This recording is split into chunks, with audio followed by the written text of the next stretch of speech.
Hello everybody, I'm Lorenzo Marchessi and I'm here right at the beginning of this video we're about to watch to remind you to subscribe to my channel. It's very helpful if you do, and also please tell your friends, your family members, and share it if you can. Love to hear your comments and feedback, but just want to make sure you subscribe.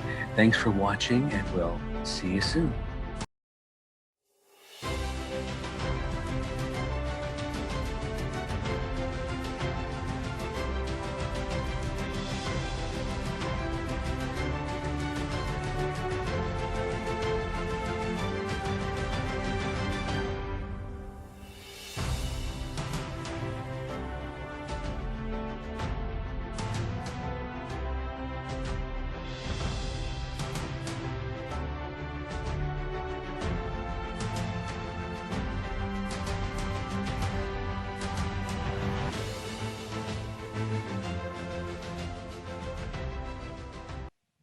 Hello, everybody, and welcome to another episode of the Geek Authority Show. I'm your host, Lorenzo Marchessi, and this is the show where I get to talk to all kinds of wonderful people, talented people, people from all walks of the entertainment industry, actors, writers, producers, directors, cosplayers, authors, public relations people, and the list goes on and on. So this is a chance where I get to talk to people who know their craft, know their art, and want to share some of their life experiences. Today, I have Mr. Tom Ormeny, who is directly associated with the Victory Theater in Burbank, California, for those watching outside of California. It's a little city, not a little city, it's a pretty big city. It's a suburb of the metropolis of LA. And it's a wonderful theater. I've seen many shows there. And during the pandemic, we'll talk about how that's affected everything. But Tom, I thank you so much for joining me, and welcome. Thank you for inviting me. Absolutely. Okay, let's start with the basics. So are you, first of all, a native Californian? No, I'm not a native. My family moved here when I was about 15 and a half. I was raised in Hungary, in Budapest, and my parents were leaders in the revolution in '56. My mother was one of the spokespeople of the revolution because she was a big star. And so When we you say escaped star, when you say Sorry? star, you mean actress? You mean performer? Yeah, she was an actress. She starred in 36 feature films and was a member of the National Theater. We lived across the street from the National Theater, and I saw her as Ophelia, as Desdemona. She was a major actress. Had a major career in Hungary for 25 years. And is that where you got the theater bug? Well, probably because she used to tell me that I was on stage before I was born because she was on stage. So, and we lived across the street from the theater. My father was the chief engineer of the Hungarian National Theater System, so he had 52 theaters under his technical supervision. Okay, so the move was based on the revolution that was going on, and your parents chose LA, Los Angeles? No. We landed. We were in New York, and my mother worked at Radio Free Europe and Voice of America, and that was my first gig professionally as an actor when I was 12. I did story theater in Hungarian for Voice of America. So you were actually working as a translator? No, I was working as an actor in Hungarian in their storytelling programs. How long were you in New York? We were on the East Coast for five and a half years, I guess. And we lived after a while, we moved out to Connecticut. We lived in Connecticut. I went to school there. And my mother commuted to New York, and then she got a soap, The Brighter Day, and became a very popular regular on the soap. And then that moved out to Los Angeles, and my father Brothers firm had a sister plant here, and that's how I got to LA when I was, I guess, my sophomore year in high school. Okay. And you came out here obviously to work. Was your Well, she father came out doing here to continue in the soap because the soap was moved from New York, shooting in New York, to shooting here at CBS on Fairfax. And I think in New York it was a half-hour show, and then when they brought it here, they expanded it, and it was a very 50s style sort of show that didn't have a whole lot of drama in it. It was, and then when they brought it out here, suddenly there were crimes in the storyline and so on and so forth, and it didn't last very long, unfortunately, with that Okay. change. So were you still doing the acting as far as you're doing acting for yourself? What do you mean? Well, like your mom moved out here because of the soap. Were you going out on auditioning as a child, actor, No, teenager? no. They weren't real happy with the idea of me turning into an actor, and so I tried to be a good student, and was actually a pre-med major in the first couple of years of college. So At what point did you decide not to go into the medicine? I walked by an audition and was watching the audition, and I said, "Oh, I can do better than that," and went in and got a part, and then, well, I love this, and started flunking my pre-med courses, and so then And what was your parents' reaction? Well, it was very interesting because when I told them that I wanted to change my major, I was up near San Francisco. I went to University of Santa Clara. Um, they were not happy, but they were aware of the fact that I was having academic problems. And then I told them why, and they both said, "No, no. If you do that, you have to support yourself. We're not doing it." And then I said, then okay, we'll see what happens. And Did you have siblings as well, or yeah, I just have two brothers. But then I went to my mother, or my mother came into my room to talk to me, and I said, if anybody can understand why I want to do this, I would think you would. And that kind of sealed the deal. And she went back and talked to my dad, and I changed my major. And so I got a degree in theater from Santa Clara, and then went to UCLA for my MFA. okay? And the whole time were you acting? When did you get behind the scenes, the directing side, the producing side? Well, I've always primarily thought of myself as an actor. I started directing when I was an undergraduate.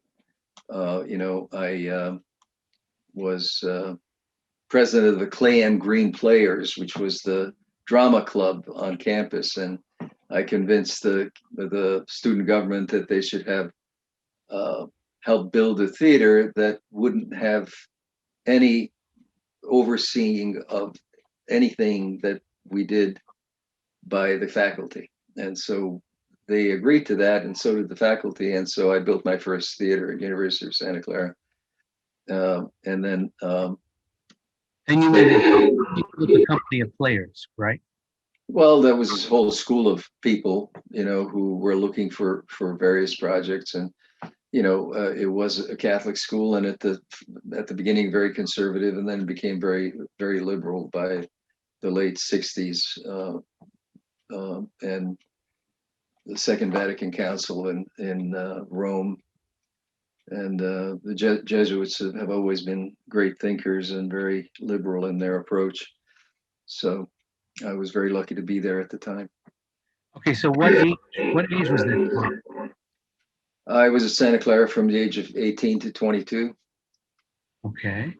So at what point did because obviously Victory Theater is your theater now, currently.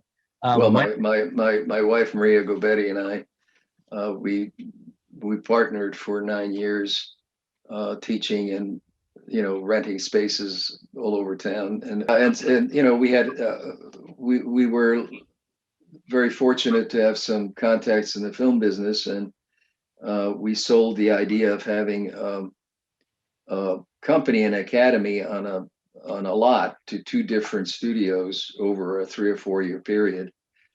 And each time we got to the point where we got a yes from the executive, something would happen and it would fall through. And so we had a studio in Hollywood that was leaking, and the guy who owned the place was not gonna fix it because whatever. Actually, the studio idea sounds kind of cool. You have like an academy, a class format at a studio, and the possibilities of open auditions and things like that for film and Well, TV. we really, what we were pitching is a theater company that would produce theater on the lot, have a school connected to it, and the members of the theater company could help develop pilots, because at that time studios were dumping $500,000. Now they're dumping a lot more into each pilot, and they were throwing out 90% of them. So there was all this money that was being spent, and none of the stuff was going into production. So we felt that that would be an ideal way of supporting a theater.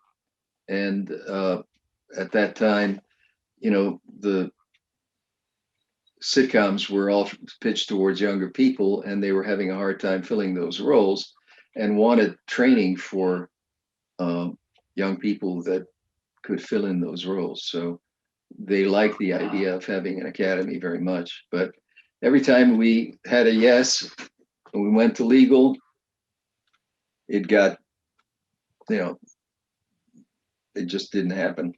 Fell through. Okay, Because it's got to be a little bit frustrating. How long were it was you very at frustrating. how long were you at the facility in Burbank, where you are now? We moved in 52 years ago. Wow. 42 years ago. 42 years ago.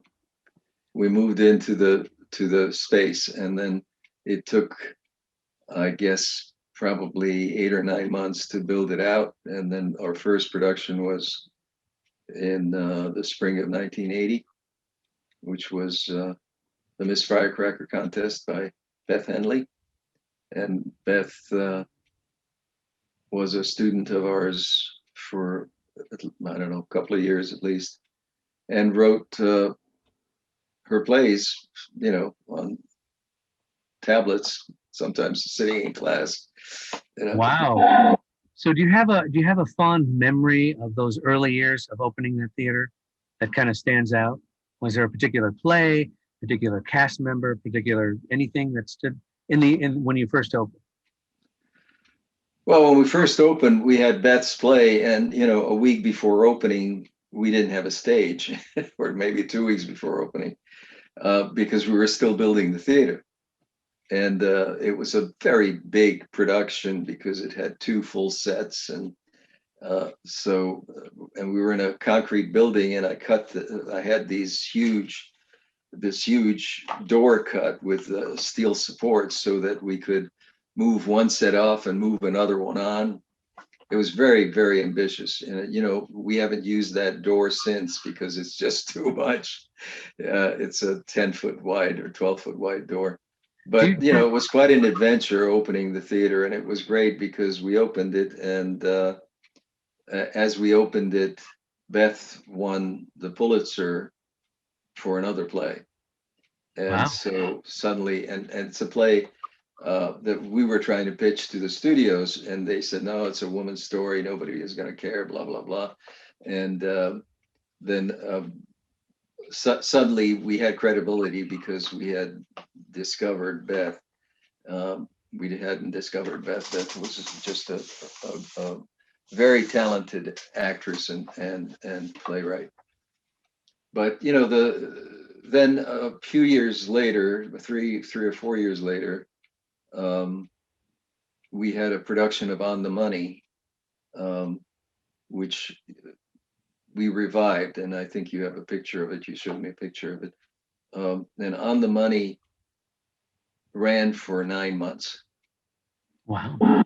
And it was a cast of 12, and the cast would rotate because people would get work, or people had to go to work, or whatever. And that was an extraordinary experience. And I took over one of the leads at one point and played it for, I don't know, 4 or 5 months. So Do you have a favorite production that you've done at your theater? I have many favorites. Certainly On the Money is one of them. And we fall in love with each of these productions. I guess that's the only thing that is what drives you, is that you get passionate about something that you see could say something different about the state of our affairs. And Marie and I committed to doing original American plays mostly. And so I would think probably 90% of what we've produced have been original world premieres. And how do you find them? Is there people can submit things to you? How does that work? Well, we have now, at this point, we have a dramaturg who is very smart and is capable of, Gail Bryson, and she sorts through the stuff and then will suggest what she thinks is worth looking at. In the last year, things have slowed down a lot for us because we were in shock for a good 6 or 8 months. Now things are beginning to pick up, and the pace is getting to be very, very heavy all of a sudden. So, Are you prepping any shows now? Yeah, I'm actually working with Ben Guillory on Othello, and I'm directing sort of a BIPOC version of Othello, mostly Black actors playing all of the major parts except for Desdemona and for Cassio. And that's kind of exciting because my first contact with Othello was watching my mother play Desdemona at the National Theater in Hungary, in Hungarian, of course. That's cool. So yeah, it's a big circle, right? Yeah, I'm curious. Listening, it sounds like you do the acting, you do the producing, the directing. Do you prefer one over the other, or what's your passion? Well, I love acting and directing. Producing, you do because you have to do it. Producing is an extraordinarily difficult task, certainly in the United States and in Los Angeles. And it would be, for those who are watching, tell everybody what a producer's job is, and what do you have to do to produce a theatrical production? Well, first of all, you have to raise the money. First, you have to have something that you love, that you want to produce. You have to raise the money so that you can produce it. And then you have to put together all of the logistics to make it happen. So that means that, setting a time frame and doing the casting and finding designers, and then scheduling and making sure that all of that is in place so that you can open when you are scheduled to open. So you would say producing is the most challenging?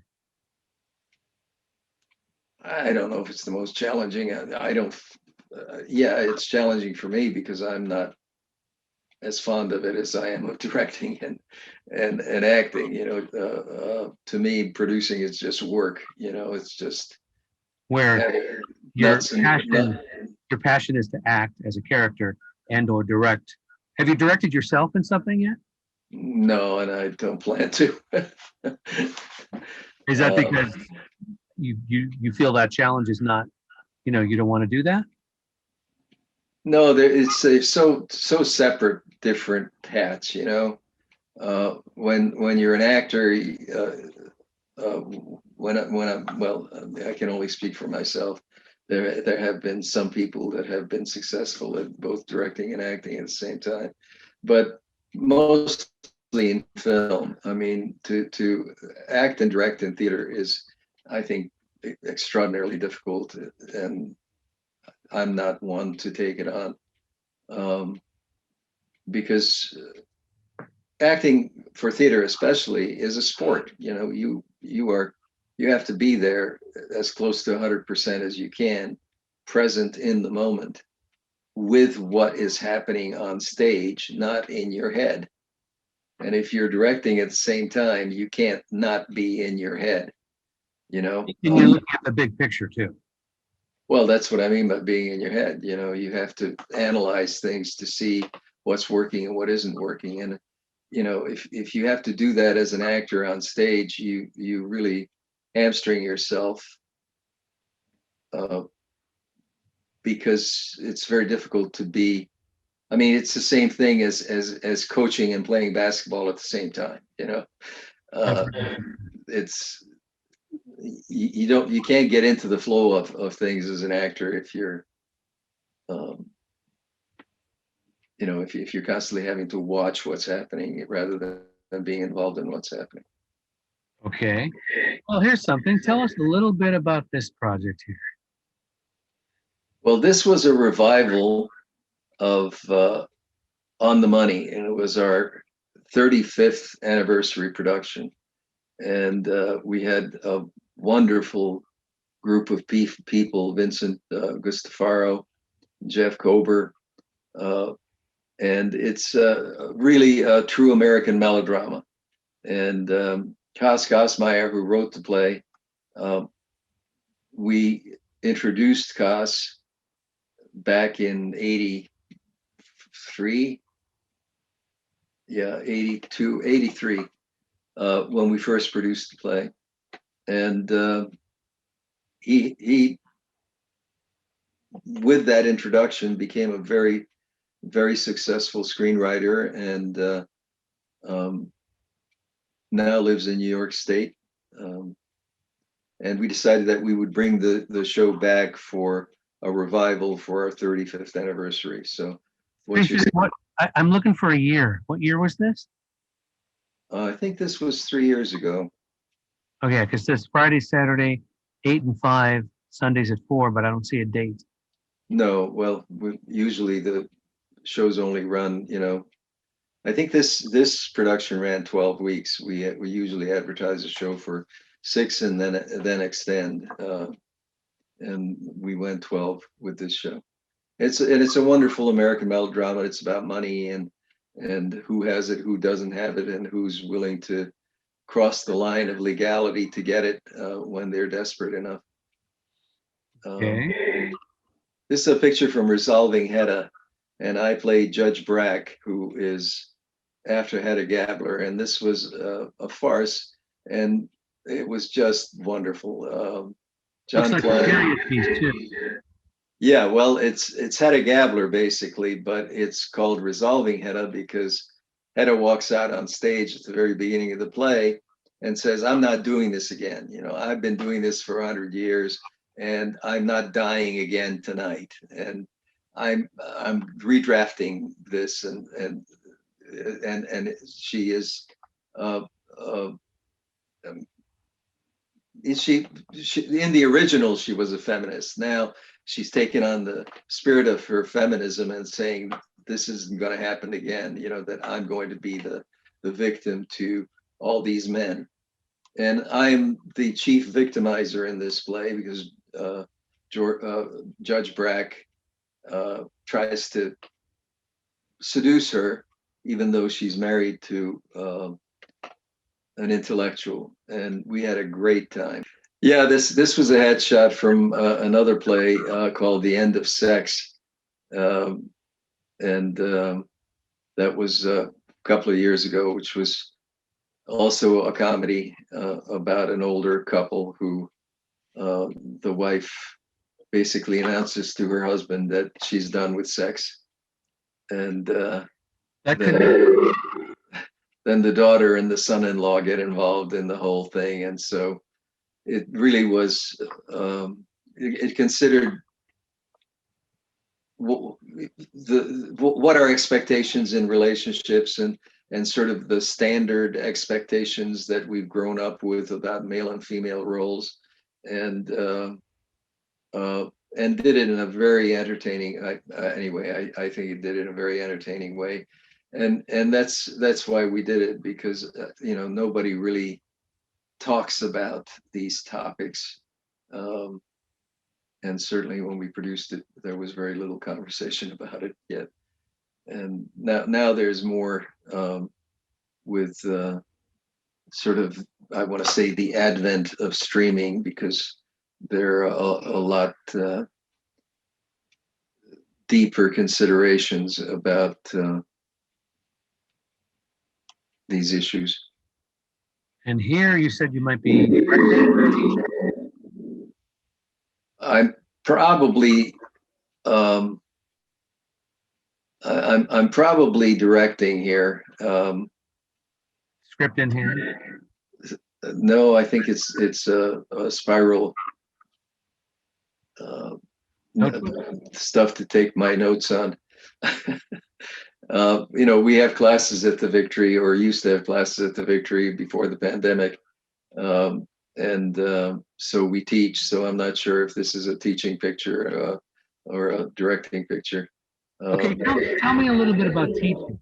How do you, what's your passion about it? Do you like spreading word of wisdom, or teaching technique, or what is? Well, I love to teach. I taught at a college for 12 years. And we come from a Meisner background, Maria and I, and I really believe that approach, and I really love to see people embracing a craft and discovering themselves through it, because you can't really. For those who don't know, explain the Meisner technique. Well, Meisner technique is a method approach. Several people had different approaches to the method that was started by Stanislavski, and Meisner was one of them. And he started the Neighborhood Playhouse, and he was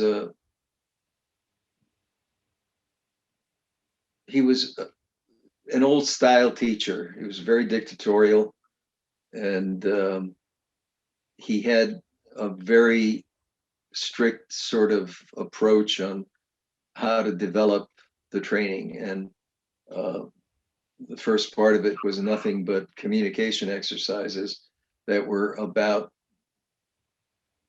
getting students to have a fuller, simple use of themselves, so that no, that's Strasberg. He hated sense memory. Meisner thought that sense memory was, they had a big battle, Strasberg and Meisner.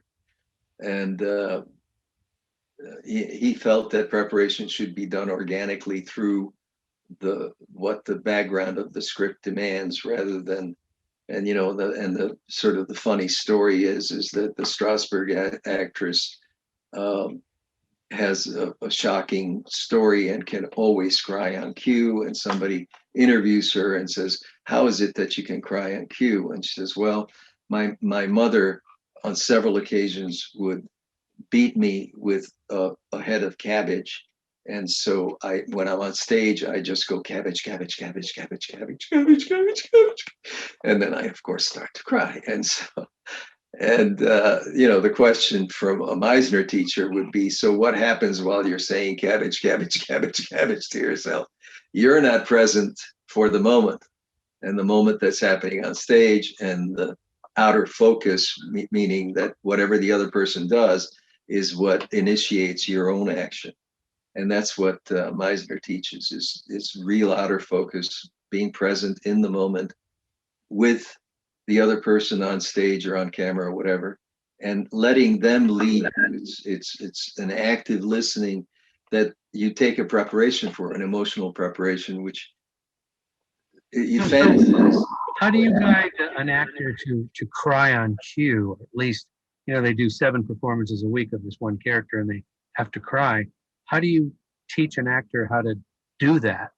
with like the meticulousness of the character at the Well, moment. it really, it really depends on the actor and what their facility is for that. I'm not an easy crying on cue stuff, but I'm also not a purist, I can certainly uh, prepare all the emotional elements, and then if I have to, if the script calls for having to sob, I'll get myself there emotionally, and then I'll sob, so it's not like, you have more time in film to develop that stuff, so it's completely organic. um, you know I try to get as organic as I can, but if I have to rely on a crutch, I will. Okay. Every trade has tricks, I'm sure. So, Every um, trait has what? I'm sorry, you broke up a e- little bit. yeah, every trade has its tricks, shortcuts, so to speak, to get to from point A to point B. Well, And I that, really believe, in the theater especially, I really believe that um, if you embrace the truth, the audience is going to be moved and be and there. Yeah. be there, and it sets up a completely different vibe than just technically sort of creating tricks uh, emotionally for an audience. And Right. so, when there's real emotion happening on stage, when those actors are truly present within the circumstance, within the imaginary circumstance, you have magic, and it is catching, and it infects the audience to such an extent that they forget themselves. And that's the best kind of theater, is when an audience can experience an event and forget that they're sitting in the theater and get that involved. So, And be moved, whether it's happy or sad or, you know, well, that's we're the shamans of the society. We're the storytellers. We hold the culture. We're the ones that hopefully help unify the culture. Um, oh. so And I want to get to one last image, which is my favorite image, and um, kind of speaks a lot about you don't you said yourself you don't know if you're teaching here or you're directing or um, you seem to be in the moment, sitting in your seat there. Well, when you're directing or teaching, you can't not be in the moment. I mean, one of the things about directing, and now I'm doing it on Zoom with Othello, is you go through a 3 or 4 hour rehearsal, and you feel like you've given bone marrow, because you have to stay present for every single moment, really listening to what people are doing in front of you. And with the electronic media, doesn't have the same draw as you would have if those people were in the same room. And Right. you know, And there's a certain amount of reality to it. But talk about this Othello now. What is this project? This is a Zoom version of Shakespeare's Othello. it is the Zoom version of Shakespeare's Othello with mostly a black cast. The full. Well, we made some cuts. We're not, we don't want to do 3.5 hours, I but was going to say 3.5 hours. Uh, hopefully we'll come in at least 2.5. And oh, and when is this happening? well, it'll go up February 28th. Uh, that's the first airing, and then I think it'll be posted on YouTube or someplace where people can see it for another week. And it's very exciting and very challenging, because so much of the classics have all kinds of action in the play that is wonderful for an audience, because it's like being on the court with the basketball players there doing their thing. And it was written when Shakespeare wrote this. It wasn't for a box on a screen. No, So it was not. So, yeah, we're in the theater community as of the last 10 months. year now, almost, are trying to figure out how to use the technology that is available to us. And uh, I'm part of a sort of a consortium of theaters called ATLA, Alternative Theater Los Angeles, that had a festival of one acts that was done on Zoom. And we were lucky enough to have people that helped us create a circumstance where you, in these little boxes, you can bring actors actually into the same box. And all of my actors in my little piece that I directed were in their own apartments in front of either a set, their couch, or their kitchen, and they also had a green screen.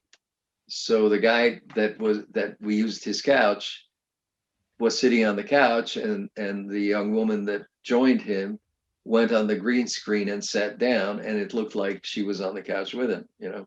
So we're using tricks to try to bring people into the same, you know, little box. And, you know, in this case, we'll see, because we don't have the capacity to do that in this project, but we have the capacity to move the boxes. And, you know, if there's a monologue, bring that actor's box close. And if there's people still on stage, they'll be in smaller boxes and you know, on the side of the screen. I'm hoping that we can do entrances and exits where, you know, a box comes in very small, and then, you know, the other way, Tom. And then there grows. you go. Perfect example of what we're dealing with. The whole, right. Where are you? You're over here. No. Yes, hey, right. So, you know, and trying to create some visual interest as well, rather than just having the script. So I look forward to seeing that. It sounds like kind of fun. Let's show real quick so people watching to know where to go. This is your website. It's at the Victory Theater Center, right? .org. Correct. Yes. Okay, and this is the site where is Othello on here? Othello is not on there. I just got the graphics for it today, and okay. it will be on there very quickly. And what you're seeing is backstory, and this is a program that we do every other month, and we pick a well-known film or play, and writers write around the theme. One writer writes the backstory of one of the characters, and we also have poetry.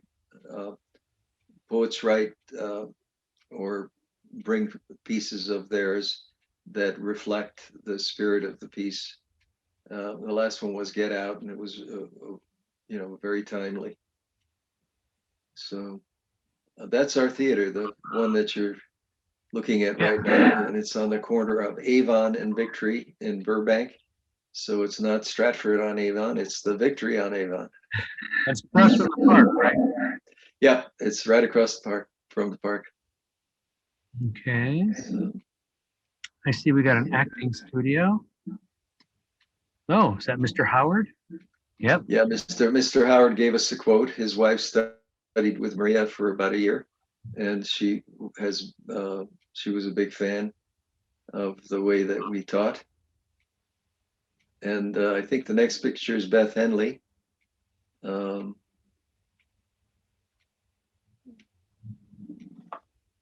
kind of cool. And that's Maria and I and our dog Star. Star grew up in the theater. That's our third or fourth dog that grew up in the theater. I took her to the theater every day. And and Maria, as soon as she saw her, named her Star. So she's our Star. Very cool. Is she around all the productions too? Does she hang out? Well, we put her in the office because, you know, we don't want her wandering through, but and getting all the attention, I'm sure. That's right. You know, you don't want to be acting with children or animals, because you'll have no focus. Oh, absolutely, absolutely. I did 2 productions of Annie as a director, and I had a great time with the girls. And I got to say, I had really two good dogs, you know, well-trained dogs. But But the audiences, you will know this, that the audience will immediately focus on the kid and the dog. Right. So, Yeah, especially it's a good tool when you're trying to keep like the song Tomorrow when Annie sings it by herself.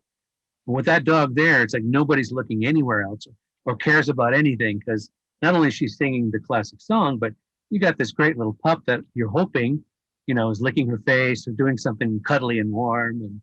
But anyway, engaging, yeah. I digress. So I'm But curious. we've had we had one of our dogs wander on stage during a performance once, but that's a whole nother story. And the actors kind of improv with it well. Yeah, improv right through it. And they're like, You need to walk. How'd you go? Like, wait a minute, I don't remember you in the script. Okay. Yeah. Okay, so let's talk about a little bit about people watching this. And you're obviously a seasoned actor and director, and you have your own theater, so a lot of insight to that. Somebody watching this wants to be an actor, wants to be a director, wants to join a theater. What advice do you give? What recommendations? What do's and don'ts? Do's and don'ts. My goodness, I don't know if there are any do's and don'ts. I think the only thing that depends on everybody, on a person's personality of what they are good at, on how to approach this. There's no real roadmap. A lot of people I've talked to have said something about find whatever it is you're passionate about, acting, directing, writing, whatever, and just do it. And well, my suggestion for that is learn how to act. ooh, Whether you're a playwright, whether you're a director, take some acting classes. Whatever it is that you want to do in the field,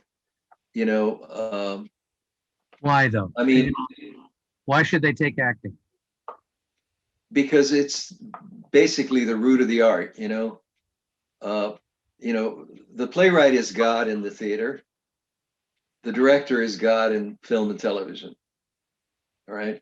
The actors are the raw material any way you like it, and any script is nothing but a skeleton. The people that are going to put, blood and meat on it are going to be the actors. And that craft, if you don't know anything about that craft, you're going to be behind an 8 ball no matter what you do. So, any good program for playwrights also has acting classes. If you look at any of the colleges, they insist that their playwrights have a working knowledge of what it is that an actor does. And certainly as a director, if you don't know what an actor does, if you don't have a clue about technique, then you're kind of out in the cold when you try to talk to them. And there's so many different techniques out there that it's really important to stay open to how the actor works. Because if you start to insist, like if I started to insist on my particular way of preparation when I'm directing an actor and they do something completely different, I do them a disservice. So it's very important to get sophisticated in the craft that you're going to be in. And I think the only thing that I would say to anybody, if you're passionate about it, do it, and be prepared for the fact that there are incredible disappointments. And thick skin. 95% of the people end up somewhere else. But if you do it, this is the kind of profession. If you're going to be an actor, if you're going to be a director, if you're going to be a playwright, if you study and you do this and you do it with passion, even if you change course, you will learn something about your own humanity that you can't learn anywhere else. And that has more value than anything in life. Like a life lesson you take with you. Exactly. Wow. So what do you think what's your opinion of the phrase or the statement that's been made many times? If it ain't on the page, it ain't on the stage. Well, I think that there's a real truth to that. If it ain't on the page, it's really hard to get it on the stage. But if you look at some of the absurdist playwrights, what's on the page is very, very, if you don't know how to read the absurdists, you can't imagine what it would look like on the stage. And once you, put it on the stage, it's a whole nother experience. And people that are not schooled in that and don't know how to read it. And, one of the things that we've gone up against a number of times is transferring theater to film. How do you open up a story that was written specifically for this very restricted model, which is the stage, into film? And it's mostly not successful, Okay, for example, did you see the play Driving Miss Daisy? Oh yeah. And you saw the film, I'm sure. Yes. Do you think it translated? Because it's such incredible writing, and the characters and the actors are so wonderful. Yes, it translated. But I'm not going to be very popular when I say, what's the new one that Wolf directed, about the singer in the 30s that's up for all kinds Billie of Holiday? No. Black Bottom. I don't think that was a successful translation of that play. I thought some of the performances were extraordinary. I really loved the actors, but I wanted it to open up a little more, I wanted it not to feel like a filmed version of the play, which is what I think it and in some cases, the theatrical production goes into a movie, and the movie influences the original theatrical production. An example of that would be the play Grease. When Grease came out, it was a big hit on Broadway. Then they did the film and put some of the film music back into the original and kind of revamped the whole.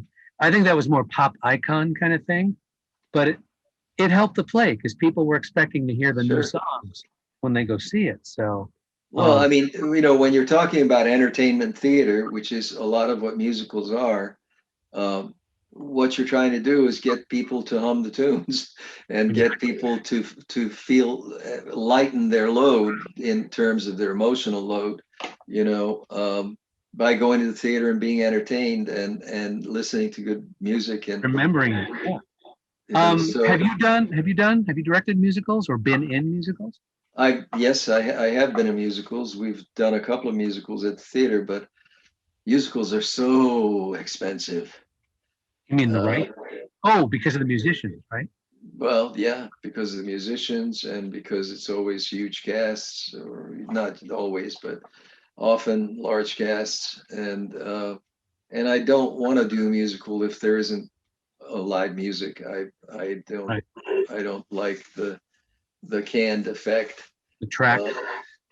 Yeah, I mean, I'm very proud of the people that'll take it on and make it work, but I find it extremely difficult, as a director and as an actor, either way. Have you seen Prom, the musical? Not yet. I have the disc and I'm going to, but I haven't seen the film. Have you seen Hamilton? Bits and pieces. I haven't seen the live show of Hamilton. I just wasn't going to pay the amount that they were asking at the time. Okay, well, it's on Disney Plus if you have it. So yeah, I was just curious of your reaction to the modern play where they mix styles of music like rap and hip hop and I love it. I love it. I think it's just history. I think it's just fabulous, And I think Prom works because they're taking a very topical subject and making it very, what's the word? Kind of not in your face, but it's putting it out there that, there are kids and going through these situations and you shouldn't, let them be who they are, whoever they are. And I love the message in that one. So, do you have? I'm sorry.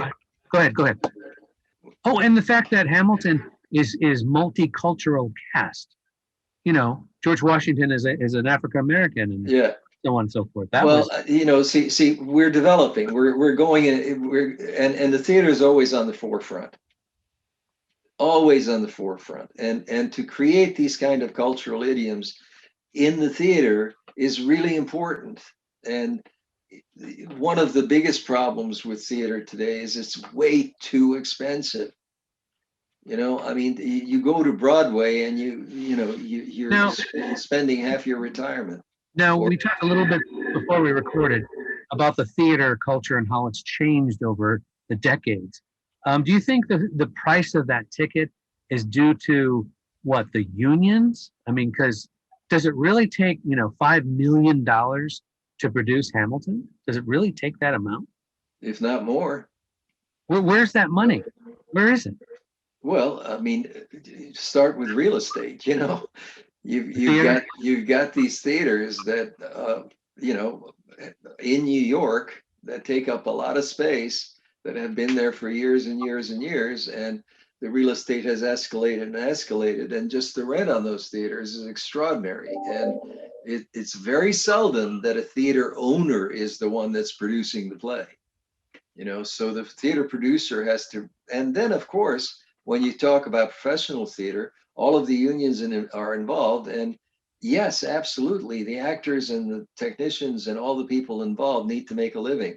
But what's happening in New York now is devastating, because so many of the artists and so many of the people that are involved in theater are moving out of the city because they can't afford it. And it. Because of the, I'm sorry, you broke up. you mean because of the pandemic? Right. Yeah. Yeah. And Well, I mean, even as an audience goer, if you go to New York, you got to spend $300, $400 a ticket, and that's for the seats behind the columns way in the upper well, balcony community class.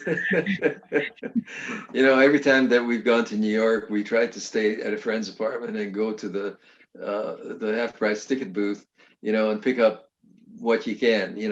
We'll splurge on one or two shows, and then but we've gone to New York and seen 8 plays in 7 days.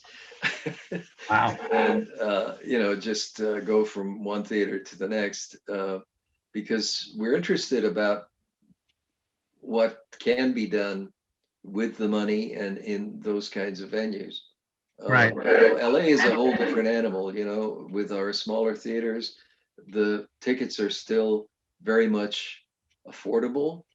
And I really believe that we're doing world-class work, because I've done a lot of traveling. The commentary on that, though, I think in LA, there's not a lot of respect given to theater out here. I think people don't appreciate it as much. And I'm in the NoHo Arts District, North Hollywood area, and Sure. we used to have, I say used to because a lot of them have closed because of the pandemic, but literally 10 to 15 theaters, literally along three blocks. Granted, they were doing original works or smaller pieces, but I think the fact that, here, let me give you a little example. I took a cousin once to see Wicked, and she was 7 or 8 years old at the time. Right. And I've seen it, so this is like a thrill for me. And then I'm partly watching her, and she was lighting up with the two female leads and tapping her toes. And a couple times we had to tell her to sit down because it was like, you can't just jump up and start dancing with these people. But and what I'm getting at is, I think if theater, how do I say this? Big professional shows, be they musicals or dramas or Cat on a Hot Tin Roof somewhere, whatever. If kids could go see these young people, I think we get a lot of unknown inspirations to these kids who are actors or talent directors or whatever, writers. But it's so unaffordable for a family now to go to a theater. It's really not in LA. It's not unaffordable for a family to go to theater. It's just that we're doing this and thank God for somebody like you who's willing to support our efforts, and talk about it, because certainly politically we have not gotten a lot of attention. And Yeah, they're cutting arts programs, they're cutting theater programs, music programs. Well, I think that that's going to stop, and mainly because of the pandemic, because I think that they're realizing that both politically and socially, nothing is more important than empathy, and the best teacher of empathy are the arts. And so, what happened in Burbank, where our theater was, is that all of the arts programs in the schools were cut down to the minuscule.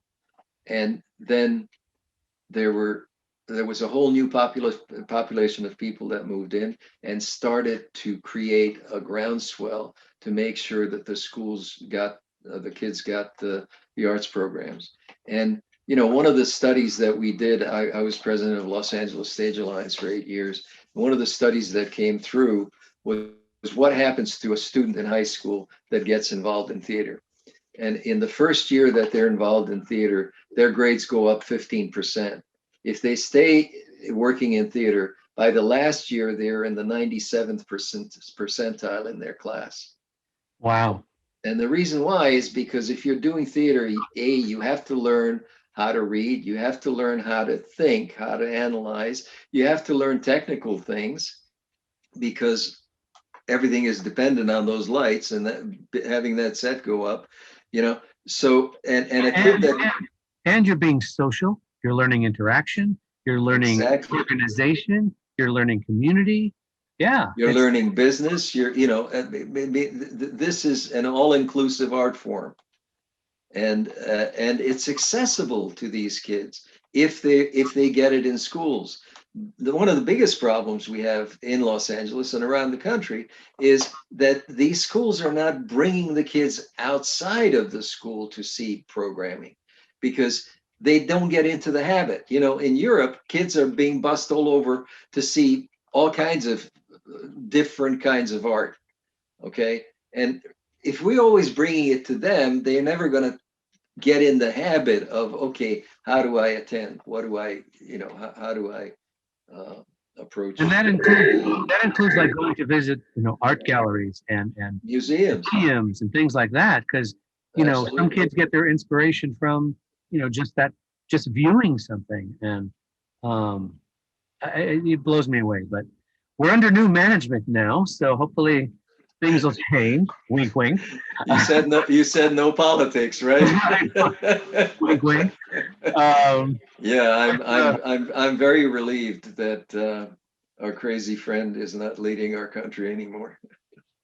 Okay. On that note, I just want to any final words you want to tell everybody out there that's watching, about theater, about acting, anything at all you want to? Well, I went to a Catholic university, and they saved my life, because they were Jesuits, and they have a really great way of teaching you how to think. And I'm not a religious person, but I'm certainly spiritual. And one of my theology teachers said, theater is the king of the arts because its raw material is the human spirit. Ooh, ooh, And I ooh, live by that. ooh, that's good. You That's know, that's a chunk to so chew on. Wow. yeah, isn't it?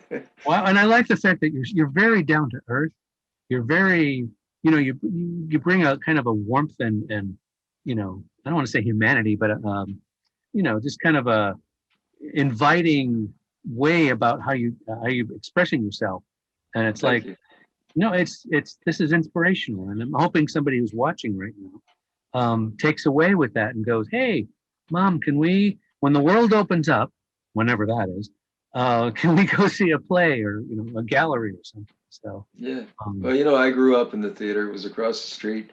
I was in rehearsals. I was backstage. My father drugged me around backstage. I learned everything sort of like an open pour. did you ever read lines with your mom when she was learning a part? No, but I directed my mom later. Really?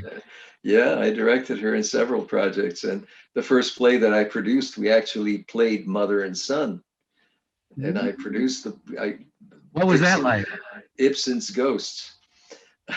What was which that like? was My mother was extraordinary. I mean, she was extremely talented. She was the bravest woman I've ever known. But was it a little awkward for mother and son to be on the stage, or did it just? No, because she was in total support of what I was doing, and she really knew her craft, uh, and she really wanted us to succeed. You know, there wasn't any kind of mother son, you know, competition in any way. I didn't mean competition. I meant like, was it awkward for you to like, say these lines to this woman who's, probably making you dinner that night or whatever? Well, no, I was out of the house by then, but Okay, older. but she was great to act with. She was a quintessential actress, and Well, really very giving in her way.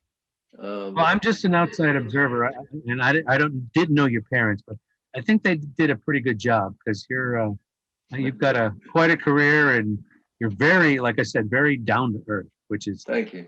always good when you feel comfortable with somebody. So thank you for that. Well, thank you for No, having me. sure. Just you have to let me know when you do productions at the Victory Theater, because as we talked about earlier, sometimes getting the word out is half the battle. So Yeah, well, then we find that that half the battle is sometimes the whole battle in terms of getting an audience. so So absolutely, let make me sure know. that Let you're me know. on. But anyway, Tom, I just want to say thank you so much for doing the show. And like I said, I can't be more complimentary and appreciative. You are actually a wonderful human being. And I think your theater and all theaters that are trying to survive and stay alive, really need to stay around. Because like you said, it's the human soul is in art. And whatever that art is, in this case, theater and acting and all that. But it's amazing. But anyway, I want to thank everybody for watching. Somewhere on the screen, you'll see a little button that says subscribe. Make sure you subscribe. And of course, click that little bell that you see. And that little bell will send you an email when I drop something on the Geek Authority channel on YouTube. And you can watch it whenever you want at your convenience.